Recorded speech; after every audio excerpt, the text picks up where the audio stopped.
मायनी रोडवर आयशरने दिली बांबू वाहतूक करणाऱ्या ट्रकला धडक। आयशरच्या चालकाला झोप लागल्यानं घडला हा अपघात। पाहूया सविस्तर बातमी।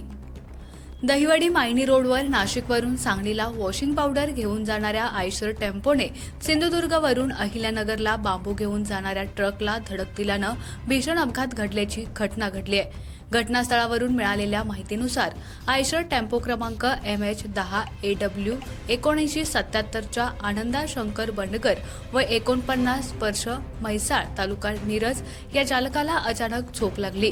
त्यामुळे खांडसरी चौकाच्या अलीकडे सुमारे 300 मीटर अंतरावर मायनी बाजूकडून येणाऱ्या MH07AJ 0260 या ट्रकला धडक दिली। भास्कर नारायण माने वय वर्ष 52 हे बांबूने भरलेला ट्रक घेऊन निघाले होते। यावेळी हा अपघात घडला। यामध्ये दोन्ही वाहनांचं मोठं नुकसान झालं, मात्र सुदैवाने कोणतीही जीवितहानी झाली नाही। जखमी चालक बंडगर यांना नेहमीप्रमाणे उशिरा आलेल्या रुग्णवाहिकेनं दहिवडीच्या शासकीय रुग्णालयात दाखल करण्यात आलं। अपघातादरम्यान ठप्प असलेली वाहतूक दहिवडी पोलिसांनी घटनास्थळी येऊन सुरळीत केली।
आमच्या खबर गावाकडची या चॅनेलला सबस्क्राइब करा, लाईक करा आणि आमचे व्हिडिओ शेअर करा।